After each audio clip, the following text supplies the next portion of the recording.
Jadi semua itu bekerja dalam konteks kelembagaan gitu. Maksudnya besar kecilnya penghimpunan bulan ini itu hasil bersama gitu, Ustaz. Bukan hasil orang per orang. Jadi sebenarnya bukan konsep seperti asuransi ya. Jadi success fee gitu ya, tapi mereka udah semua fixed income ya buat mereka ya. Ya, betul. Memang akan ada bonus, tapi biasanya di relawan. Jadi kan gini, kalau relawan jaga counter itu bukan karyawan internal, Ustaz Irfan. Itu biasanya mahasiswa yang kita hire sesuai periodenya. Kalau counter mall buka 2 minggu, ya kita hire 2 minggu. Mahasiswa ya. Ya, kalau itu ada bonus. Tapi bonus ya, sesuai pencapaian. Kita target dulu. Tapi mereka punya gaji harian. Gaji hariannya terakhir itu ya standar relawan ya, itu sekitar 100 ribuan lah uang buat makan sama transport. Tapi kalau misalnya itu targetnya dalam 2 minggu ini misalnya mencapai 20 juta. Kalau lebih dari 20 juta, maka nanti ada perhitungan. Misalnya 2% dari tahun gitu misalnya. Nah, yang datangin duit itu relawan atau orang yang digaji UMR tadi, Bang Urip? Yang datangin duit. Nah, yang datangin donasi itu para relawan kah yang kita bayar secara harian, atau sebenarnya para orang yang kita gaji sebesar UMR tadi? Nah, kalau menurut saya ini susahnya begini, kalau di Pakan Dompet Duafa ya, yang menggerakkan hati donatur ke lembaga kita itu kan Allah Subhanahu wa Ta'ala. Jadi semuanya itu nggak berhak untuk merasa mengklaim satu donatur itu datang karena gara-gara dia gitu. Karena bisa jadi, misalnya begini. Nah, ini bukan soal klaim atau bukan klaim. Dari sisi statistik aja, Bang Urip, buat DD itu yang kontribusi lebih besar mana antara yang relawan sama yang orang digaji fixed income gitu? Nggak dihitung, Ustaz, beneran. Nggak dihitung? Nggak dihitung. Jadi yang dihitungnya total kolektif. Total kolektif. Itu, jadi kalau misalnya nggak ada relawan, misalnya nggak ada relawan, Dompet Duafa itu mengandalkan siapa untuk menggalang donasi itu? Semuanya. Gimana sih? Maksudnya gini, fundraising itu kegiatan terintegrasi, Ustaz Mara, Ustaz Irfan, Ustaz Ali. Okay. Ya. Nah, Dompet Duafa kan nggak mulai dari nol kan, ya. Sehingga dengan kata lain, semua lini itu kan bekerja. Layanan donatur bekerja, marketing komunikasi bekerja, tim fundraising retail juga bekerja gitu ya. Nah, sehingga berapapun yang diperoleh di bulan tersebut itu adalah hasil kerja bersama. Tapi kalau mau dicek berapa donatur baru, berapa kontribusi donatur lama, menariknya itu sekitar 80-20. Donatur lama 80%, donatur baru 20%. Nah, dengan kata lain, hamba Allahnya itu pun juga banyak hasil dari pasang spanduk, pasang billboard gitu. Nah, jadi kalau misalnya mau bicara gini, Ustaz, kalau pasang counter itu ibaratnya memberikan hasil optimal nggak sih gitu? Nggak juga. Karena kadang begini misalnya, kita pasang counter di mall 2 minggu. Counter sewa mallnya minta sewa. Misalnya katakanlah 2 juta. Terus honor fundraiser-nya itu sekitar 100.000 kali 14 hari, 400, 3.400.000. Terus kemudian lagi operasional, brosur dan lain sebagainya. Total itu satu counter itu adalah 5 juta. Pertanyaannya adalah kalau counter itu ditarget 20 juta, ternyata cuma dapat 15 juta, itu dianggap sukses atau enggak? Iya, jangan-jangan nggak nutup ya? Jangan-jangan nggak nutup. Gitu. Tapi kalau kita bicara acquisition cost, biaya akuisisi, bisa jadi nggak nutup di saat itu, tapi donatur yang tercapai di momen itu kan akan donasi lagi di bulan-bulan berikutnya ya. Gitu. Jadi prinsipnya Bang Urip, kita nggak bisa menggunakan konsep seperti model asuransi ya, di mana you dapat penghasilan besar karena you bisa closing. closing banyak gitu ya.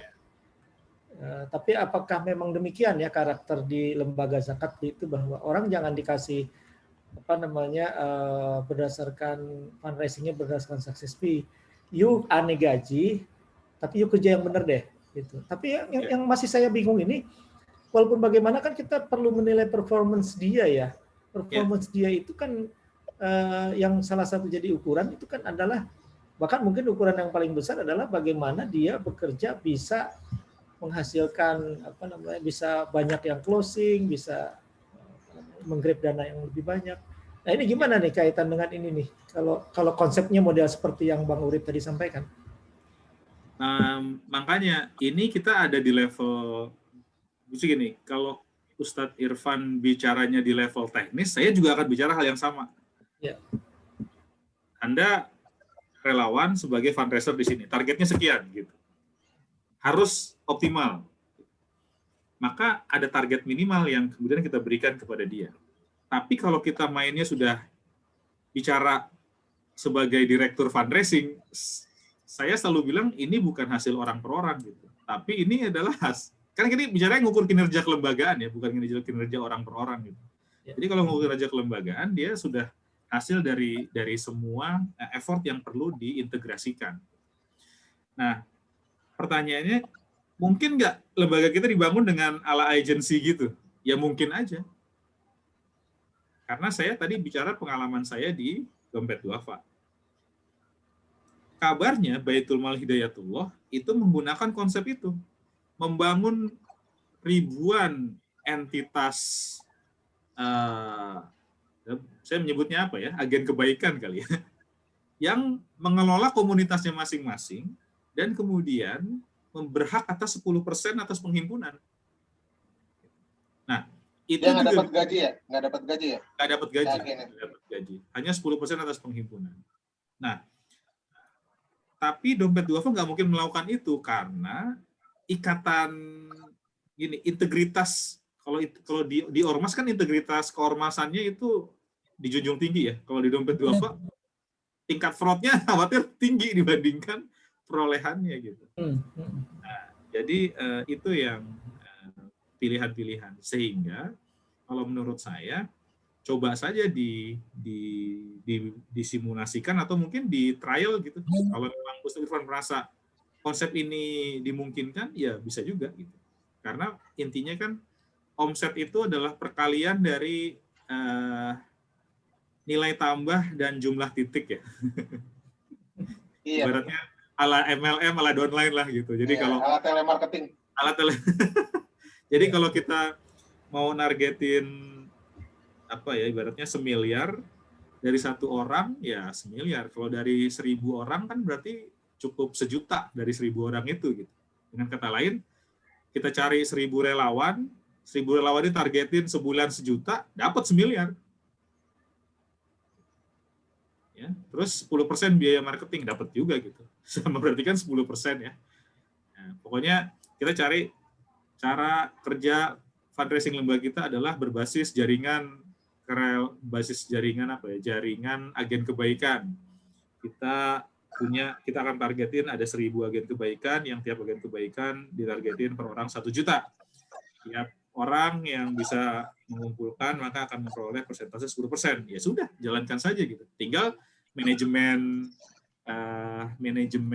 collection-nya dipikirin, manajemen pelatihan SDM-nya sama manajemen collection-nya. Ya itu sah-sah aja. Jadi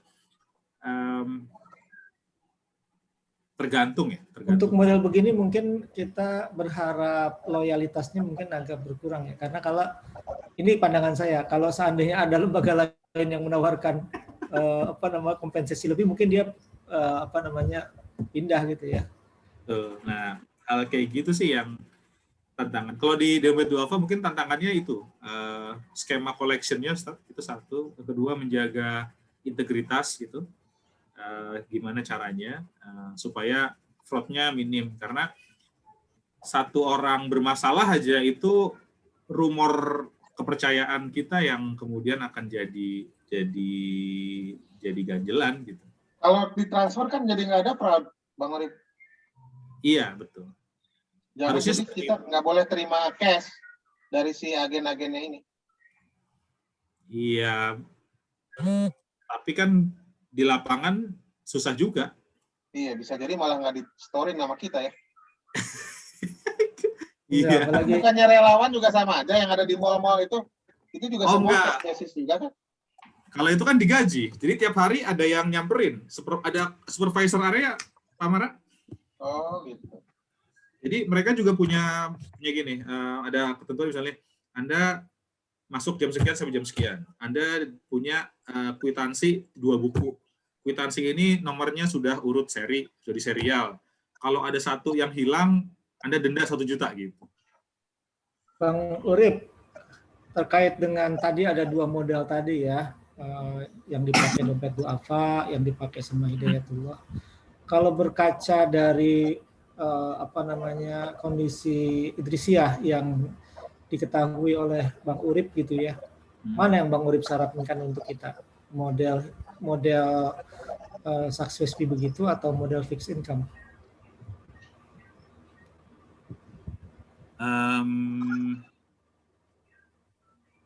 Kalau lebih aman di lembaga, sukses fee. Kalau masih baru ya.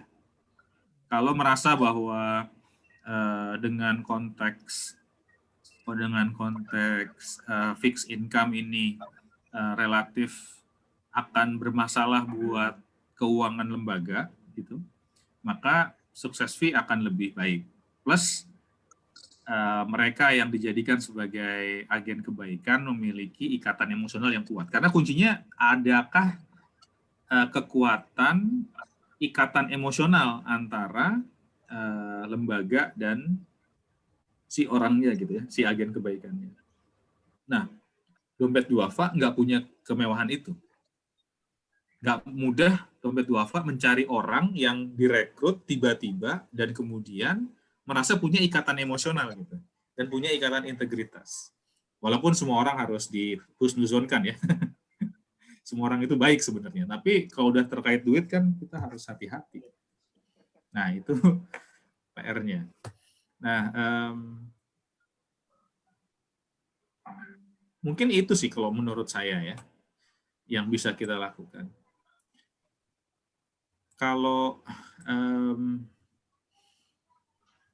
karena gini, di tahap-tahap awal, saya gini, kalau dompet duafa misalnya itu kan nggak boleh pakai kotak amal ya, Ustaz ya. Tapi buat banyak lembaga, saya nggak pernah bilang sebaiknya tidak mengikuti dompet duafa, atau sebaiknya mengikuti dompet duafa yang tidak dengan kotak amal. Kalau memang kemudian di tahap awal kotak amal dirasakan sebagai karakter fundraising, itu kan juga jenis-jenis fundraising ya, tradisional gitu. Maka kalau menurut saya, buat bertahap, mana yang paling make sense dengan budget yang ada, melakukan upaya fundraising yang paling optimal. Sambil kemudian kita membangun satu strategi fundraising yang lebih elegan, misalnya gitu ya. Kalau kemudian dirasakan nyebar spanduk, Agnia Care tiba-tiba ngerasa, ACT nyebar spanduk, kita nyebar spanduk juga yuk. Gitu. Satu spanduk itu sekitar 50.000, biaya pasangnya 15.000, berarti 65.000. Kalau nyebar spanduk, kira-kira kita kuat berapa dengan budget fundraising kita? Tiba-tiba merasa bahwa kalau nyebar spanduk pasti duit masuk. Ternyata enggak juga. ACT itu sekali nyebar spanduk di Jakarta 3.000. Dompet duafa hanya paling 200-300. Nah, saya ngerasa gini, buat lembaga baru tiba-tiba kedapetan orang fundraising director yang ex ACT itu akan ngalokasi budgeting kayak gitu. Budgeting 1 kita pas sebar spanduk, yang kedua baratnya lagi pasang billboard misalnya gitu ya. Nah, ternyata tahapannya beda. Untuk tahapan-tahapan lembaga awal itu basisnya baiknya adalah memang cost by result gitu ya. Biaya berdasarkan hasil itu akan lebih baik. Tapi buat lembaga yang sudah banyak donaturnya, kemudian tidak mungkin dilakukan dengan cara yang offline gitu, tatap muka, maka marketing komunikasi menjadi lebih baik. Gitu. Ya. Jadi itu yang saya pahamin sih. Banyak lembaga itu mencoba meniru cara kerja RZ, cara kerja ACT, padahal bisa jadi duitnya ACT itu bukan dari spanduk, duitnya itu dari layanan donatur di belakang gitu. Karena selain spanduk, mereka nyebar SMS setiap bulan, mereka nyebar WA setiap bulan gitu. Spanduk itu hanya buat menunjukkan secara mudah bahwa mereka eksis. Nah, awareness saja.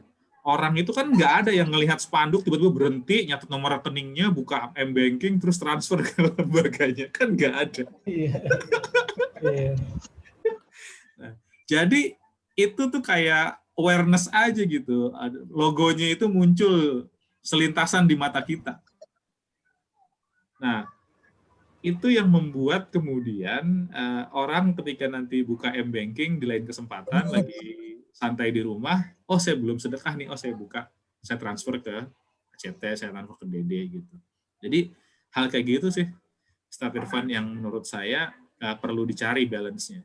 Paling efektif sih kalau saya secara pribadi cost by result, ya nggak usah capek-capek kan, ada yang mengerjakan dan kita hanya membayar atas hasil.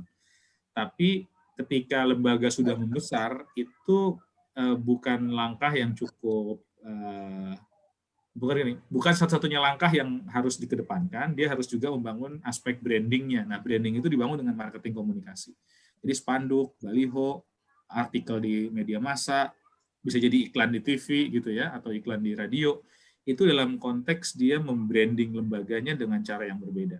Sehingga jangan salah, Tokopedia yang sudah gede aja masih beriklan gitu. Atau mungkin Indomaret. Setahu saya cuma Indomaret yang jarang beriklan di TV. Kenapa dia jarang beriklan di TV? Karena dia secara kekuatan brandingnya udah luar biasa. Hari ini, sadar nggak sadar, semua orang Jawa itu mungkin ya, sepulau Jawa ini terhipnotis oleh Indomaret dan Alfamart dengan logo neon sign-nya di semua jalan titik, apalagi di Jakarta. 200 meter ada Indomaret, 200 meter ada Alfamart. Itu tuh neon sign yang besar itu hipnotisasi supaya kita belanja di sana gitu. Iya. Seperti halnya kenapa KFC sama McDonald's itu lebih dipreferensiin dibanding banyak restoran lain, karena mereka memainkan efek hipnotis alam bawah sadar itu. 5 km lagi udah ada neon sign-nya, 5 km lagi McDonald's. Terus mau buka pintu udah ada McDonald's-nya. Di tatakannya ada, di gelasnya ada, di sedotannya ada, di apalagi di badge pakaian karyawannya ada. Semuanya itu dikasih logo M-nya itu. Itu kan proses penanaman bawah sadar gitu. Sebagai preferensi untuk disukai. Nah, itu yang terjadi sebenarnya. Nah, brandingnya mungkin kesulitan sebenarnya kalau dari saya. Jadi menurut saya planning fundraising-nya yang disiapin, Ustadz, dan kalau boleh sih bedah dulu dalam konteks hari ini kanal-kanal donasi itu masuknya dari mana. Nah, yang sudah kuat diperkuat, yang belum kuat kita identifikasi apakah ini perlu diperkuat. Karena jangan-jangan kalau kita memperkuat yang lemah, hasilnya ya nggak seberapa. Tapi kalau kita memperkuat yang sudah kuat, hasilnya akan lebih baik. Ya. Karena peningkatan 20% dari yang lemah tentu beda dengan peningkatan 20% dari yang kuat, kan gitu. Ya. Bang Urip, artinya kan baik gaya fix ataupun gaya variabel dalam kompensasi, yang paling utama adalah jumlah orangnya yang harus banyak gitu kan ya? Iya. Karena masalah gaji atau fix atau enggak itu kan masalah dampak cash flow aja. Iya, betul. Nah, jadi yang paling penting adalah bahwa apapun caranya orangnya harus banyak gitu kan ya Pak Bang ya? Mungkin kalau orangnya harus banyak nggak selalu sih. Karena bisa aja misalnya nih, saya akan mengabaikan semua strategi apapun kecuali digital fundraising. Nah, misalnya ya. Maka kalau kemudian strateginya adalah hanya digital fundraising, yang dibutuhkan adalah orang yang mampu meng-create konten, orang yang mampu ibaratnya mengerjakan Facebook Ads, dan kemudian beberapa staf untuk layanan donatur, udah gitu. Iya. Artinya budgetnya nanti larinya ke sana ya, digital marketing. Oke, itu kan satu space yang berbeda. Digital marketing harus kita bangun. Karena itu satu channel. Tapi untuk channel yang direct, ini kan berbasis ke orang kan, Bang Urip ya. Nah, kalau yang berbasis ke orang ini, atau yang direct selling begini, kan semakin banyak orang, ya semakin banyak potensi pendapatan kita gitu kan ya? Ya, betul. Faktor kali. Dan nanti ada Pareto. Ya, ada Pareto, betul. Nah, Bang Urip kan background asuransi juga nih. Kalau misalnya kita pakai variabel tadi, kenapa ya orang asuransi bisa mitigasi fraud, risiko fraud? Sementara orang di fundraising, di lembaga zakat nggak bisa antisipasi risiko fraud itu. Terima cash, Pak. Artinya kan sama-sama kita nggak boleh terima cash. Asuransi nggak terima cash, kita juga nggak terima cash misalnya.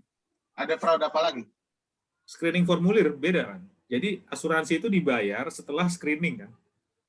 Kalau Siswaf dibayar pada saat itu juga. Bener kan? Jadi kalau di asuransi orang ngisi formulir dulu, traksi dulu, disetujui dulu, itu kan? Atau mungkin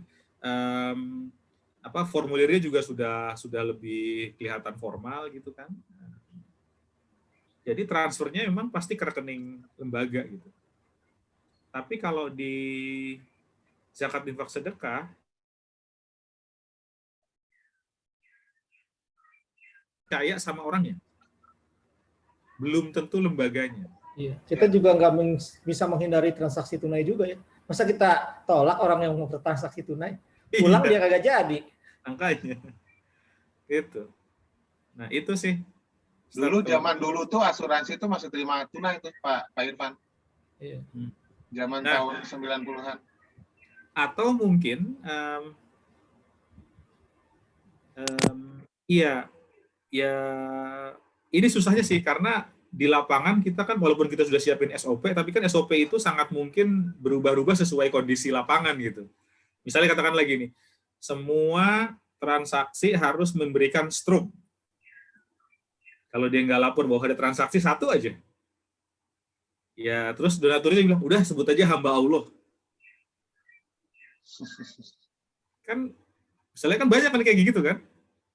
Atau bahkan sama si agennya nggak dilaporkan sama sekali, udah. Iya, betul. Diterima duitnya terus nggak dilaporkan, dianggap sebagai bukan perolehan. Iya. Atau misalnya gini, aduh saya buru-buru nih. Ya udah Bu, tanda tangan di sini aja. Tanda tangan dulu kan. Ntar ditulisnya dapatnya 500, nulisnya 200 gimana? Iya, kayak gitu. Kalau ngelihat fakta-fakta begitu, memang pemberian fixed income itu lebih secure, lebih aman karena dia kan nggak aman buat cash flow kita, Pak. Iya, betul. Itu persoalan lain, Pak. Ini jika masalah bapak mati atau ibu mati. Ya, mungkin jalan tengahnya Bang Urip kalau di mix juga kali ya. Ya nggak semuanya di fixed income, nggak mengandalkan juga kepada fundraising kali ya. Tuh, mungkin bisa dibagi begini, ada basic income, ada kemudian ada bonusnya. Jadi memang saya pernah, karena saya juga sempat berinteraksi dengan Asosiasi Filantropi Indonesia, AFP, Fundraising Profesional, AFP. Di kode etik AFP itu disebutkan dilarang memberikan struktur kompensasi berbasis persentase. Gitu. Jadi kalau mau memberikan bonus itu sebaiknya perkalian dari gaji gitu. Jadi misalnya gajinya misalnya 5 juta, nanti kalau mencapai sekian dapat misalnya 1 kali gaji, 2 kali gaji, 3 kali gaji gitu. Nah, jadi sesuai dengan jadi nggak ada istilah unlimited income kayak di asuransi gitu. Karena donatur itu keluar 100.000 sama keluar 1 juta itu kadang sama aja susahnya gitu. Atau sama-sama apa ibaratnya, sama-sama ngagetinnya gitu.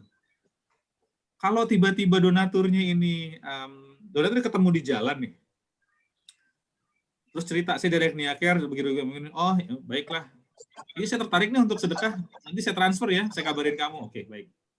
tiba-tiba transfernya 200 juta gitu. Terus kita kasih 20%. Dapat tuh 20 juta.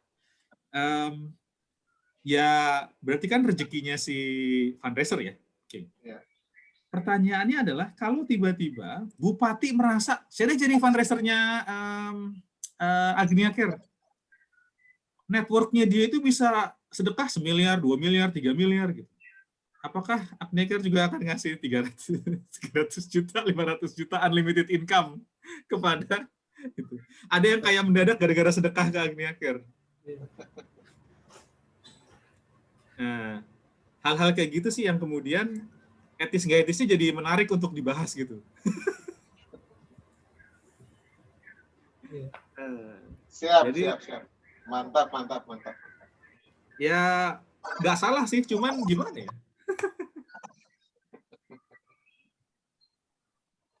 Gitu.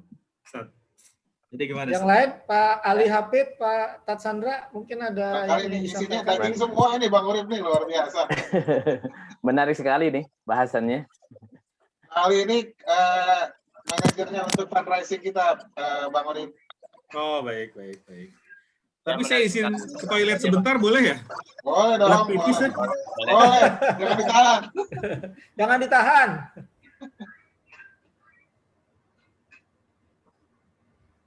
Halo, tes. Ya. Masuk Mas. Mantap ya, daging semua ya Bang Urip ya. Halo Pak, masuk nggak saya Pak suaranya? Masuk Pak Ali. Enggak masuk. Nggak, takutnya nggak masuk. Kedengeran Pak Ali, enggak kedengeran suaranya. Kedengarannya. Nggak kedengeran. Biarin aja Pak Ali, biarin. Nih, Tat Sandra lagi tidur. banyak belajar yang dari Pak. pengalaman yang saya alami di fundraising. Iya betul Pak Ali, boleh tanya tuh beberapa hal-hal yang lebih Kalau saya teknis sih lagi, ya, kesulitannya Bang Pak Ali. terus terang ya, kalau saya sih nih Pak Mara ya, kalau saya kan bukan orang asuransi, tapi saya tuh lebih setuju yang seperti dompet duafa, walaupun memang kendalanya adalah cash flow kita, tapi orangnya gampang lu nggak usah mikirin gitu, pokoknya lu kerja lah, lu jadi kita orang memberikan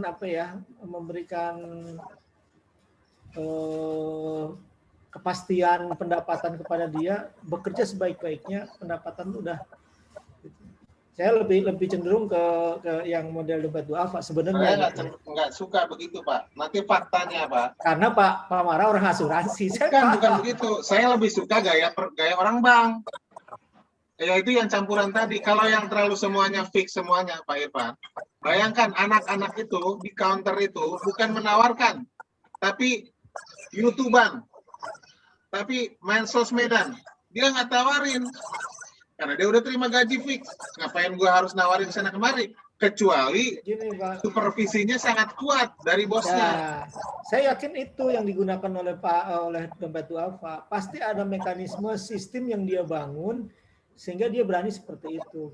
Kalau saya lebih suka gaya bank, Pak Irfan. Bank itu kan campuran antara fixed income dengan success fee. Saya lebih suka begitu. Kalau saya sukanya tengah-tengah Pak. Programnya ada yang fixed income, ada yang melalui juga beberapa program yang kita Itu bisa. Maksudnya Pak Ali, orang yang terpisah atau orang yang sama. Kalau orang yang sama kan tadi yang ada basic salary yang disampaikan Pak Mara juga tadi, itu mix ya. Nah, tapi apa yang dimaksud Pak Ali itu ada orang yang khusus fixed income, ada orang yang khusus fundraising. Yang mana yang dimaksud Pak Ali nih? Betul. Jadi kita ambil dua sisi baiknya itu, kita cari sisi yang baiknya. Cuma saya juga barusan mau bertanya ada beberapa hal nih ke Pak Urip ya berkenaan dengan ini, cuma Pak Urip yang belum masuk lagi ya. Ada beberapa hal sih yang nanti dua hal yang Pak Mara, kita sampai jam berapa nih? Kasihan Pak Uripnya juga nih. Ya, ntar kita tanya dulu. Dia punya waktu sampai jam berapa? Udah 2 jam ini. Ya. Ntar kita tanya sama dia.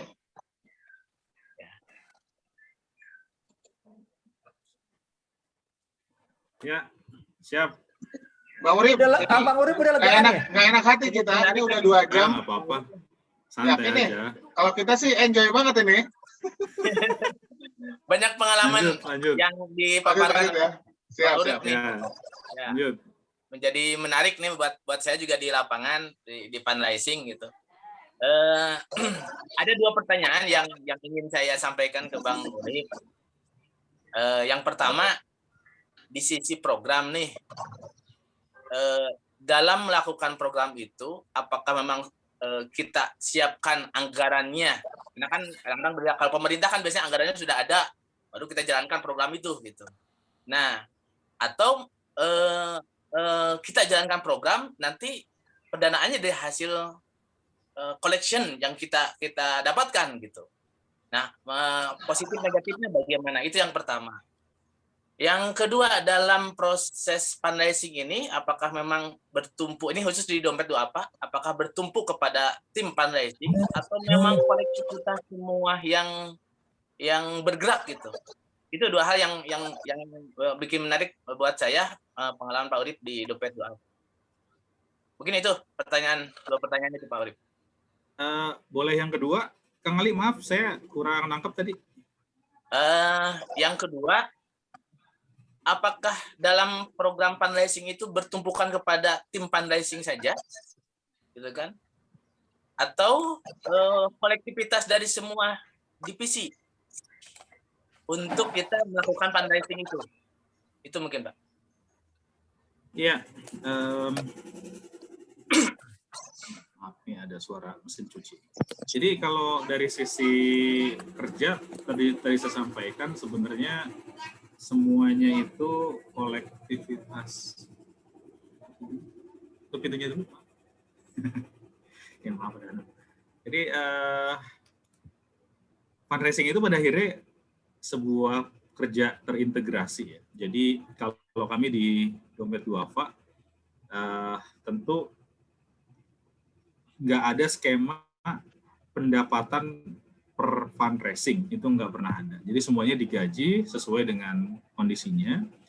Kelebihan di kami itu paling gaji ke-13, kadang gaji ke-14 gitu. Tergantung dengan struktur dana operasional yang terhimpun. Jadi kebahagiaan buat Amel itu cuma ketika dapat gaji ke-13, gaji ke-14 itu. Dan biasanya sih kalau gaji ke-13 itu ada di bulan Mei karena lembaga ingin menambah apa ya ibaratnya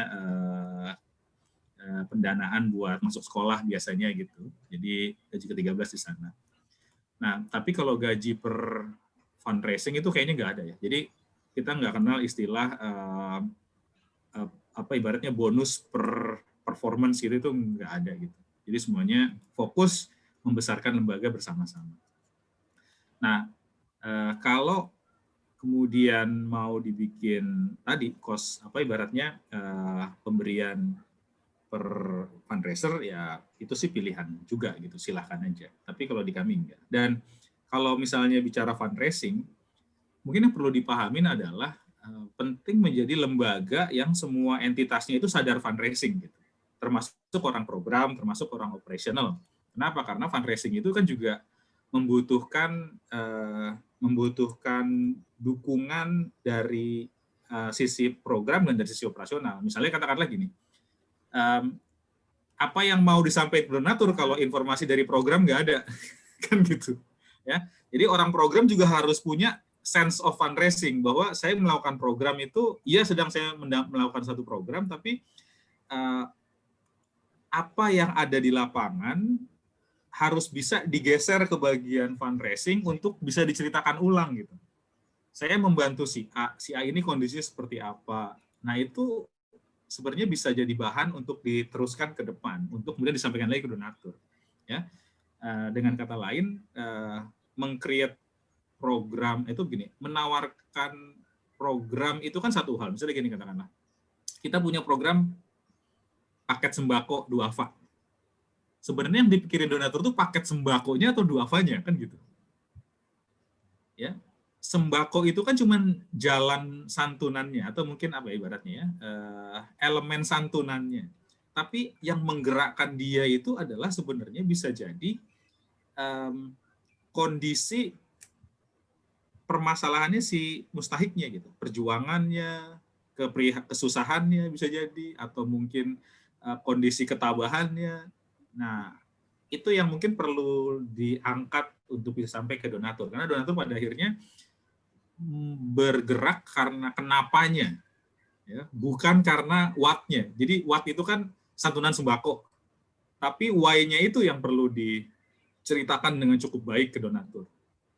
Ya, dan ini yang perlu terus dijadikan sebagai pegangan untuk fundraising.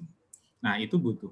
Kemudian orang keuangan operasional kan juga perlu menyampaikan laporan keuangan, gitu kan. Laporan keuangan, orang operasional juga perlu menyampaikan jumlah transaksi bulan ini berapa yang berdonasi di zakat, berapa. Nah, hal kayak gitu kan juga perlu disampaikan ke donatur sehingga kredibilitas transparansinya juga dapat. Nah, itu yang pertama. Yang kedua, kalau yang pertama program dulu baru fundraising atau fundraising dulu baru program. Ini ayam sama telur nih, duitnya dulu atau bikin programnya dulu. Kalau duitnya udah ada, berarti kan udah tinggal ngelakuin sebenarnya. Jadi fundraisingnya cuma sebagai pelengkap. Jadi dan Dompet Duafa mimpinya gini, apa ibaratnya?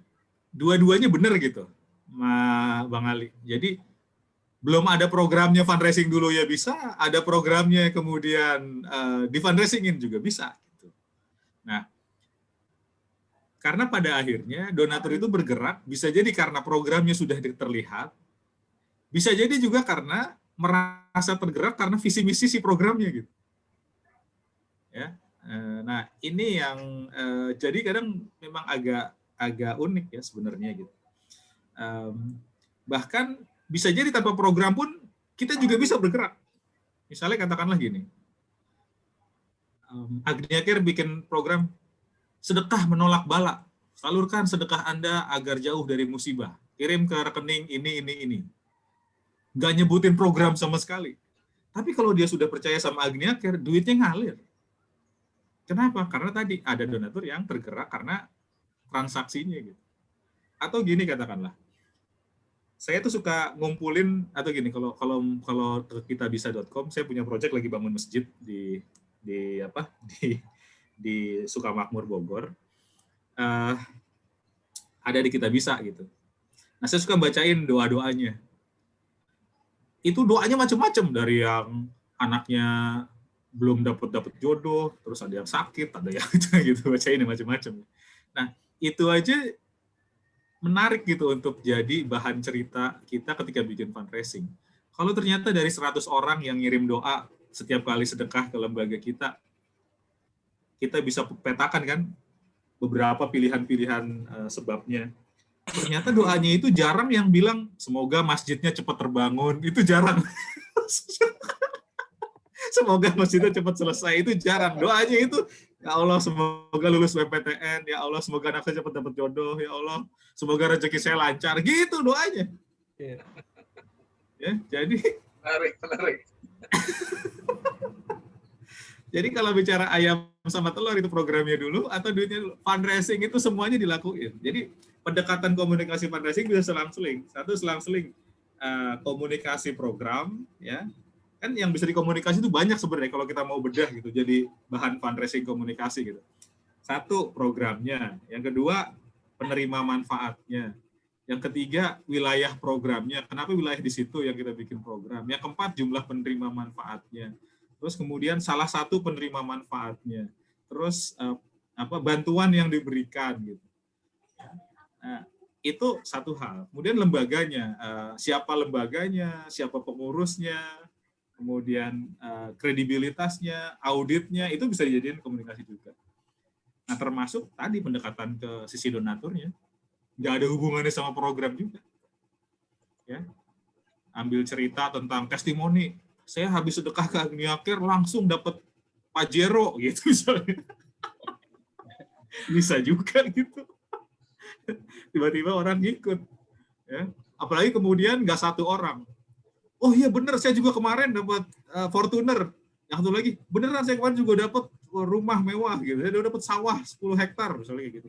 Oh tiba-tiba banyak nih yang mengamplifikasi. Oh, orang kan akhirnya tergiring opininya gitu bahwa kalau sedekah ke Idrisiyah rezekinya tiba-tiba kayak durian runtuh gitu, banyak gitu.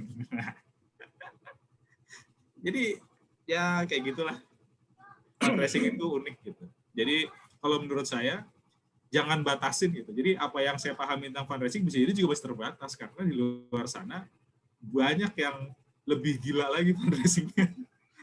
Suka ajaib-ajaib gitu.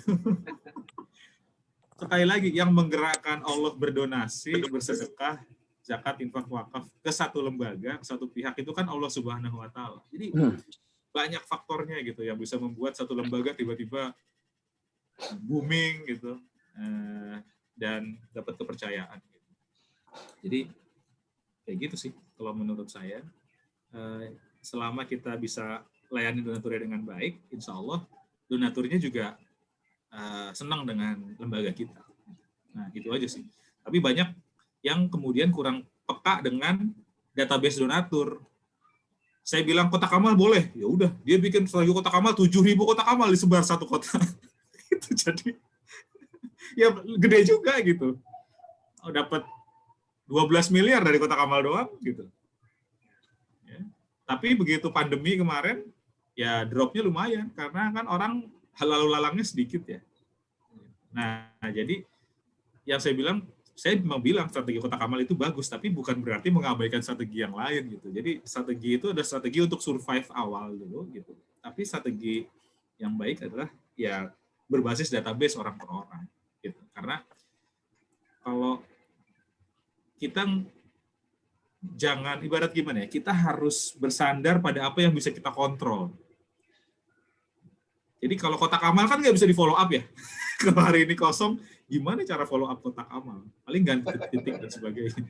Tapi kalau orang kan bisa disilaturahimin, bisa di WA setiap hari kalau perlu, bisa disapa ulang tahunnya gitu. Bisa dikasih laporan, bisa diajak ke tempat program. Nah, kita bisa melakukan itu kalau kita punya database. Kalau kita nggak punya database, ya otomatis semuanya itu bergantung kepada ini ya, kepada hidayah Allah lah gitu, atau mungkin kepada ridha Allah Subhanahu wa taala. Kan bingung. Bang Urip, ini kita ada satu, sebenarnya bukan kotak amal, tapi berbeda dengan kotak amal. Kalau kotak amal itu kan semua orang bisa memasukkan ke situ, nggak bisa didatabasekan lah gitu ya. Tapi ada satu kita punya program yang kita bisa databasekan. Kenapa? Kita punya program yang namanya kotak berseri, Bang Urip. Nah, kotak berseri ini kita masukannya itu ya kepada pribadi-pribadi, orangnya tercatat di kita, bahkan kuncinya juga ada di kita gitu ya. Oh, baik. Kotak berseri itu kotak bersedekah setiap hari. Ya. Gitu. Nah ini ya cukup menunjang lah, cukup lumayan lah hasilnya untuk sebagai basis buat kita untuk penghasilan penerimaan rutin lah. Nah ini menurut Bang Urip bagaimana ini kaitannya dengan kotak berseri ini? Apakah ini tapi sebenarnya memang kotak berseri ini masih terbatas pada komunitas gitu. Apakah memungkinkan nggak kita punya program yang lebih menasional gitu ya mengenai kotak berseri ini gitu? Jadi kotak berseri itu kotak yang di kotak amal yang ditaruh di rumah-rumah, Bang Urip. Ya, paham, kenceleng. Ya, kenceleng. Nah, itu beda cerita sebenarnya. Jadi pertanyaannya sih gini ya, selama bisa kita kontrol aktivitas untuk meningkatkan potensinya, maka itu sah sebagai ikhtiar fundraising atau kanal fundraising statir fund. Ya, jadi kan orang sedekah dengan cara mengalokasikan anggarannya, bisa sehari, sebulan dengan cara transfer gitu, atau nabung dulu tiap hari biar nggak kerasa besar, dikumpulin di kotak itu, kemudian diserahkan, kan sama juga sebenarnya. Gitu. Ya. Nah, pertanyaannya sebenarnya adalah apakah sudah cukup upaya untuk melihat tidak hanya di kotaknya, tapi juga ke orangnya yang mengisi kotak itu. Kita sudah melakukan apa saja terhadap orang-orang yang mengisi kotak tersebut dan memberikannya kepada lembaga kita. Misalnya katakanlah gini, nah apakah ada laporan yang diberikan ke tiap-tiap orang yang punya kotak berseri itu? Ya, misalnya katakanlah apa kalau misalnya laporan umum atau malah laporan orang per orang itu. Jadi misalnya katakanlah bulan Januari dia ketika ditarik itu ada 100.000, bulan depannya 120.000, bulan depannya lagi 100.000 lagi, berarti kan ada 320. Apakah ketika bulan Maret atau April ya kita mengirimkan tuh semacam laporan sedekah dia gitu ya, atau rekap atau konsolidasi sedekah dia?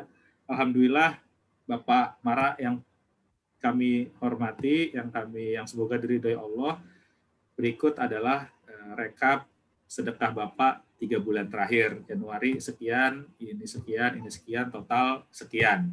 Semoga Allah memberkahi harta dan keluarga Bapak. Nah, apakah ada upaya itu? Atau mas sekedar terima, kosong lagi, terima, kosong lagi, terima, kosong lagi. Nggak ada hubungan layanan antara lembaga dengan orang per orangnya. Gitu. Nah, kalau begitu terus, maka kemungkinan besar dia masih lemah ya, ikatan keterhubungannya dengan lembaga. Bisa jadi malah lebih dekat dengan orang collection-nya gitu. Ya. Kalau orang collection-nya integritasnya baik, alhamdulillah. Tapi kalau yang integrasinya misalnya kemudian bermasalah, bisa jadi nanti berkurang juga misalnya kayak gitu. Nah, hal kayak gitu. Tapi itu hal lain lah, nggak perlu diperhatikan. Saya pikir karena sudah berjalan, berarti sudah punya skema tersendiri, Idris ya.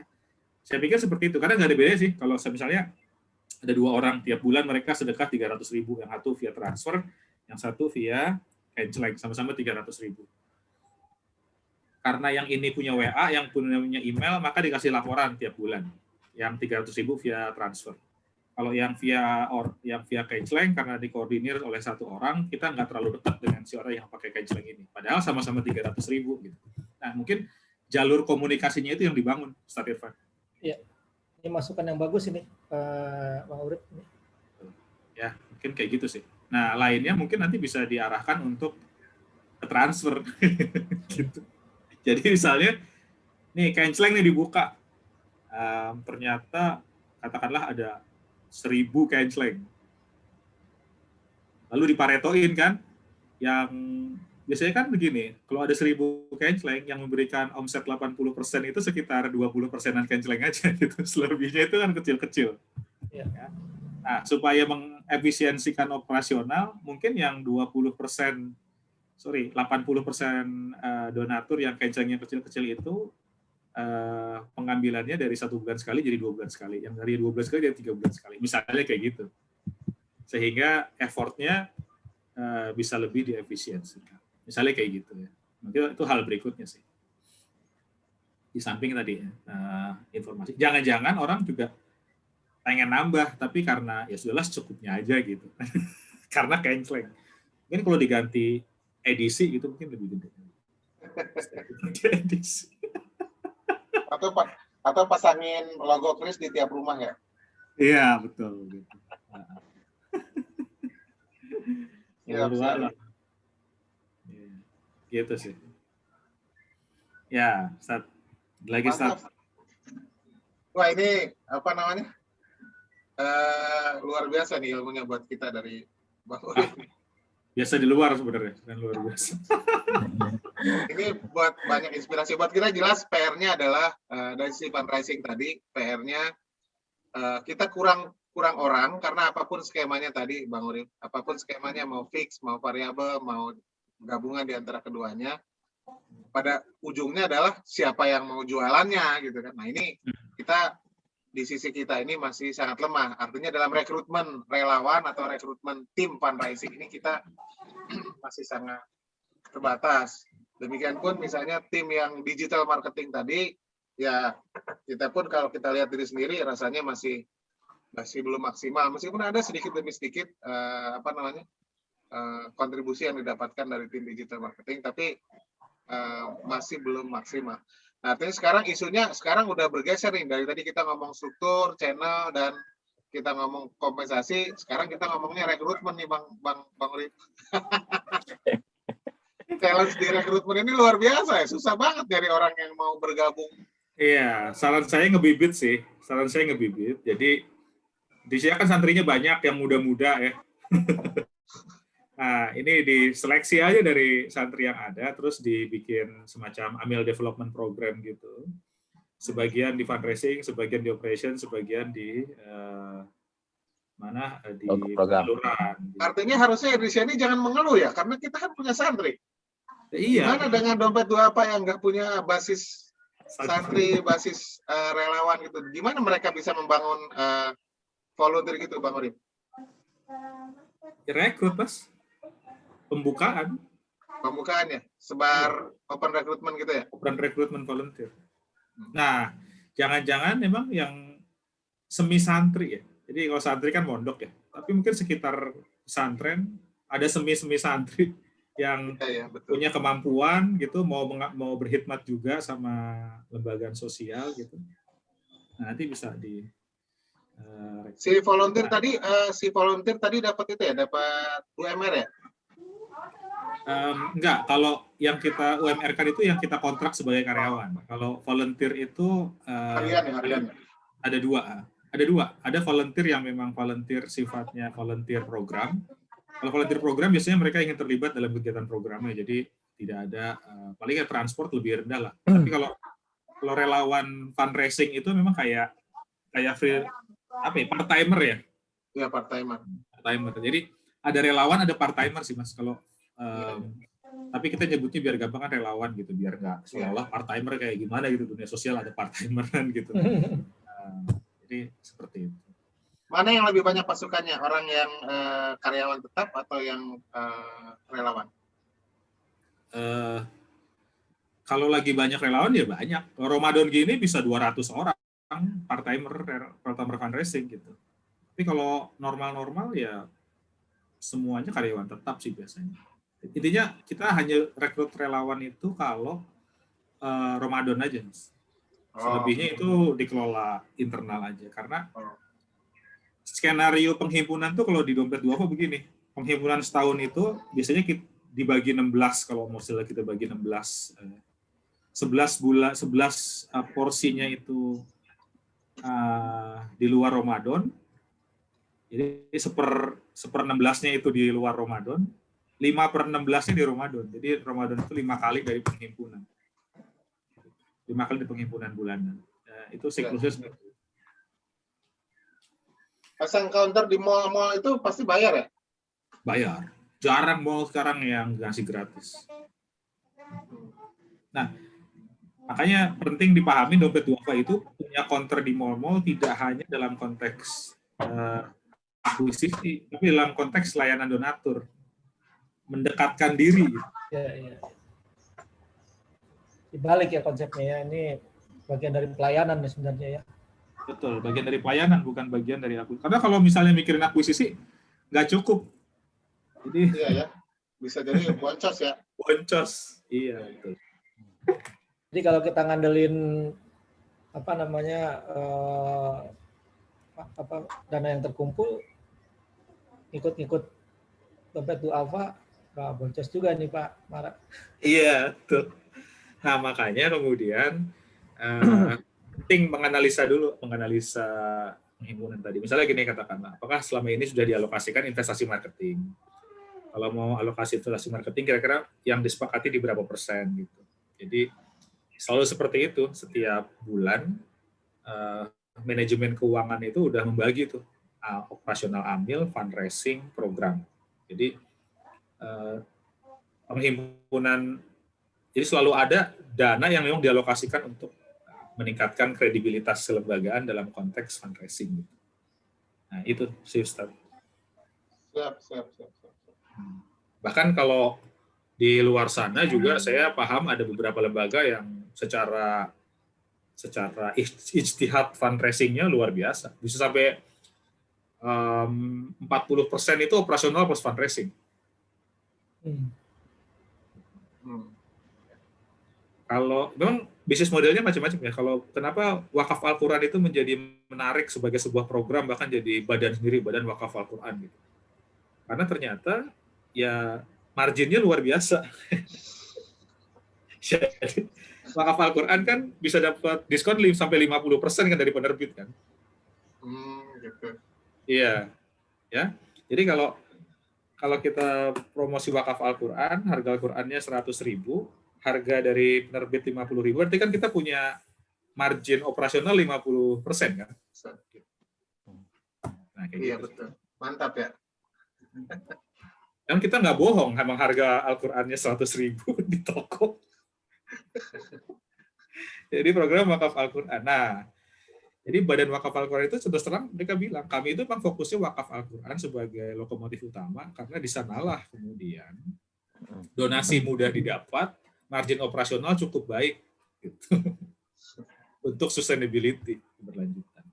Iya. Misalnya kayak gitu. Siap. Jadi ngelola operasional, fundraising gitu dan program itu sebagai ijtihad kelembagaan gitu. Yang penting kan sesuai akad ya. Iya. Nah, jadi pada akhirnya walaupun kita di entitas sosial, Statirvan, Kang Ali, Kang Sandra, Kang Mara, bisnis model penting. Iya, betul. Siapa yang nutup kos? Dari mana kita nutup kos? Iya. Karena tanpa itu kita susah nanti punya struktur yang berkelanjutan, orang-orang yang kompeten gitu. Dan ketika ada yang pergi, kita bisa cari orang baru lagi. Iya.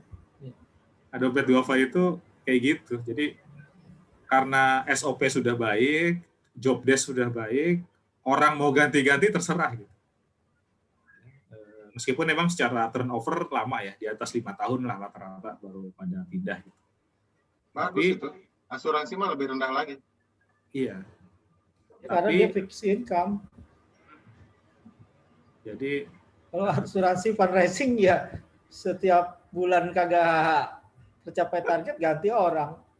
Nah, itu capek kan? Capek kita emang. Capek. Gitu. Ini Pak Ali, nggak taunya timnya udah keluar semua, nggak mencapai target. Iya. Jadi mungkin kayak gitu sih. Kalau menurut saya jalan tengahnya itu mungkin ada fixed income yang tidak sebesar UMR lah misalnya gitu. Tapi ada target. Nah, kalau targetnya mencapai, baru dia dapat fixed income. Baru dapat UMR. Misalnya gitu. Jadi memang kita sudah settingkan mana yang nyaman buat lembaga gitu. Misalnya katakanlah gini, kalau ngerekrut 3 orang UMR Tasik, berarti kan butuh 10 juta, misalnya kayak gitu ya sebulan ya. Nah, untuk memperkecil, ya udah kalau gitu 1 juta dulu aja masing-masing. Jadi kita 3 juta aja untuk 3 orang. Tapi targetnya masing-masing misalnya 20 juta. Jadi kalau dia mencapai 20 juta, baru nanti gajinya akan nambah jadi 3 juta misalnya gitu. Kan tetap di 10% sebenarnya. Iya. Nah, jadi ada ikatan resmi plus ada insentif atas pencapaian gitu. Nah, itu bisa di cover juga sebenarnya sebagai jalan tengah. Nah, tapi yang pasti jangan unlimited persentasenya gitu, tetap aja di jenjang gitu. Kalau dapat sekian maka nambah gajinya sekian, kalau tapi nggak ada istilah unlimited gitu persentase. Tiring lah. Memang kita juga perlu juga Pak Mara rekrutmen yang full fixed income tapi pengalaman. Jadi dia memang cukup pengalaman di lembaga lain, kita rekrut, ya kita kasih fixed income. Kita bukan hanya dari sisi mobilisasi dana yang dia peroleh saja, tapi bagaimana kemampuan dia ya bisa ditularkan kepada teman-teman yang lain. Ya, betul.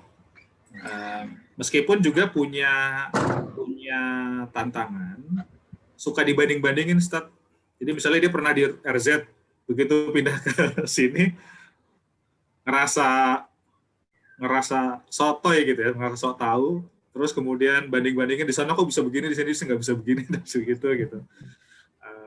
Nah, hal-hal kayak gitu juga sering terjadi. Tapi Ya, dalam nanti kita minta rekomendasi Bang Urip lah kalau kita mau rekrut orang-orangnya. ya boleh ikut interview ya. Iya. Iya. Karena belum tentu pengalaman begitu pindah ke lembaga yang lebih kecil malah nggak bisa gerak gitu. Iya. Kayak tadi Ustaz, misalnya saya di Dompet Duafa pindah ke Agnia Care, misalnya gitu katakanlah. Biasa ngelola, cara kerja saya itu adalah ngebudgetin, cara kerja saya ngebagi budget marketing 20 miliar setahun gitu. Nah begitu masuk Agnia Care, nggak ada yang bisa saya bagi-bagi, terus saya harus ngelakuin apa gitu. Itu yang ibaratnya jet lag gitu, jet lag kerjaan. Nah, itu juga penting dipahamin karena banyak kejadian juga gitu. Jadi dari lembaga besar pindah ke lembaga kecil, terus dia nggak betah juga di lembaga kecil karena ternyata susah ya kerja di lembaga kecil. Jadi apa yang teruji di lembaga besar belum tentu cocok di lembaga kecil gitu. Jadi biasa main di Liga Inggris pas main ke Liga Shopee itu susah ya. Iya gitu. Jadi memang ini agak unik sih nyari talent di yang kadang jodoh-jodohan dengan lembaga kita gitu. Makanya mungkin karir, jodoh sama maut itu setara itu. Gitu Ustaz. Tapi tentu ya bisa kalau dia punya pengalaman lebih baik gitu. Tapi kalau dia belum punya pengalaman kita bisa dibibit lah harus.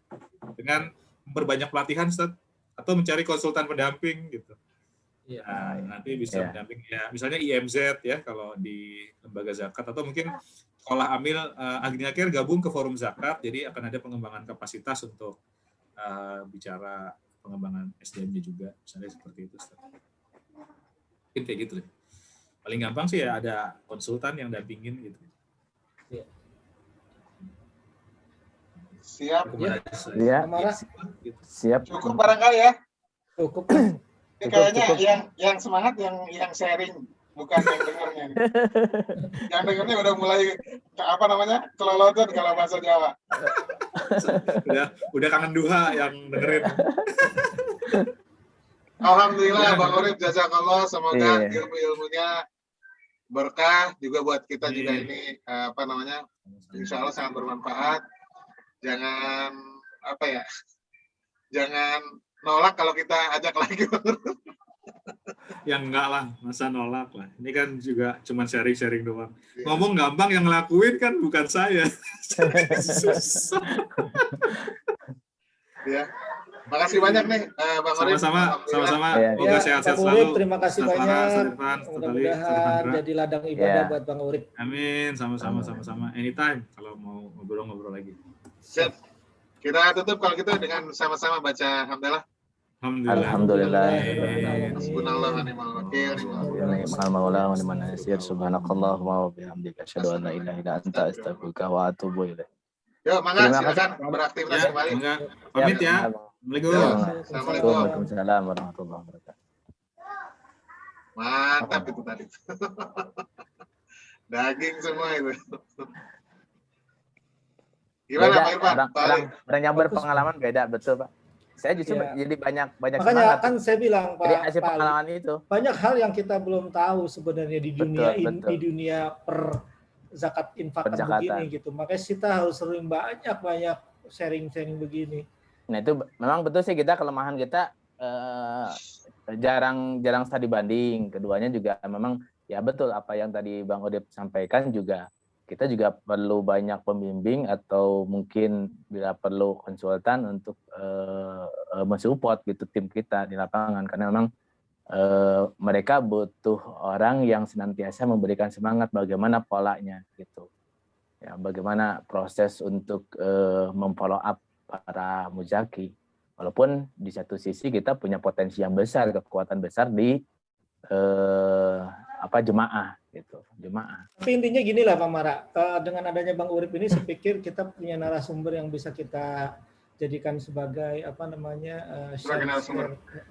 Jadi kita nanti kalau misalnya kita diskusikan, kita mau ini, ya nanti mungkin dia bisa kita mintakan ininya lah, karena dia kan pengalaman banyak di Dompet Duafa di mana gitu, bukan istilahnya bukan sekedar opini dia, tapi itu pengalaman yang sudah dia share ke kita gitu. Barangkali itu saja. Kapan-kapan kalau misalnya kita butuh lagi, insya Allah Bang Urip pasti Iya, bisa bantu. Iya, siap. Oke Bang. Oke lah, sip. Iya. Bang Mara, Bang Ali, jadi saya kebiasaan pakai Bang ini. Keikut. Terima kasih. Ya, Assalamualaikum Assalamualaikum. warahmatullahi wabarakatuh. Waalaikumsalam.